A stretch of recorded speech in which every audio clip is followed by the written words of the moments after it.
So what is up, guys? Today I'll be doing part 2 of One Man's Trash. I'll be rebuilding the PC and putting different components in it. Stay tuned for part 3.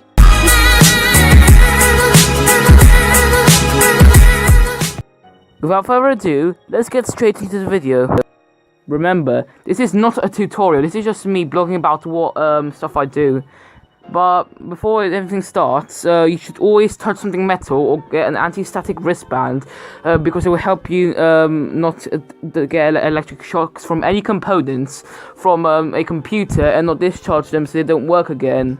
You don't want that. Anyways, there's this fan that I got from the motherboard that could protect the CPU heatsink and has a eye shield for it. There's a cable, which is very fiddly to get out if you have large thumbs like me, and also a optical drive and a hard drive, which is pop out these two power connectors from the power supply, which is none under 300 watts, which is pretty old for a power supply, but what can you get from a Windows XP computer? Anyways, this is how it's all out, and I also bought myself a Wi-Fi card, which is from Ethernet, and I also got myself a nice Radeon VGA graphics card. This is not too bad for a graphics card, and it just made me pretty happy buying it. Anyway, just popping it in, I removed the brackets that hold the frames for the PCIe slots. Same with the Wi-Fi card. There was a mini PCIe, but also a large, normal PCIe for the graphics card itself. And then I just thought that I'll just upgrade my graphics card again to an AMD Radeon 9250. It's not too bad. It has more ports than the original graphics card. And here's a quickly me unboxing.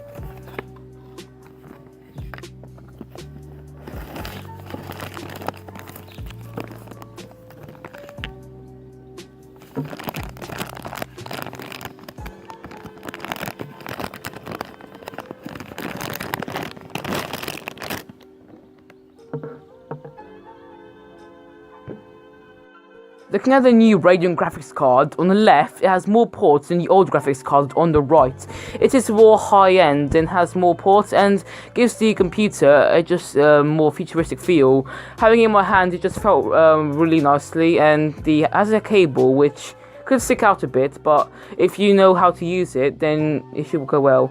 Also, I forgot to mention that you need another stick of RAM to power this, since in total you need 512 megabytes of RAM, since you need 256 megabytes for random access memory and 256 for the graphics card itself. Popping the graphics card in wasn't too hard, just a bit harder than the normal one, and same with the optical drive and the fan itself. The way I took the fan off is just no screws, just these two plastic hinges which you just pop out by bending it a bit and using a little force. Nothing too bad, but be a bit brave. Anyways, about the fans, just popped it in through these two slits, which also go into the little square frames and holes through the mesh of the PC case, or from the back where you plug all your ports in.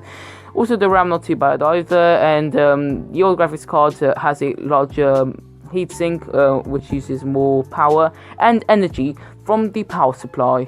Anyway, looking from the back, it does look more high-end, as I said earlier. Looking in the power supply was just a big slide. There's little holes which you can just slit it in there, but it's not that hard. And the cables were a lot of mess, but in the end, I'll just use some tape.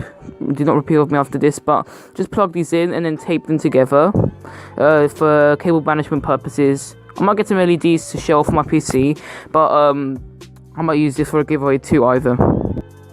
There was also a very huge optical drive cable, which I had a lot of trouble with putting through. It's very short, but also very big, and actually clutters the space a lot, as you can see here. But after I managed that, I screwed the power supply in, which was very neat, and I added some thermal paste to the CPU, since I didn't want it to... I wanted to overclock it, but still, it's a Pentium CPU and wouldn't be too bad. I cleaned the heatsink for the CPU itself, and that's all for the insides. Make sure to watch part 3 of my One Man's Trash, and I'll see you later, guys.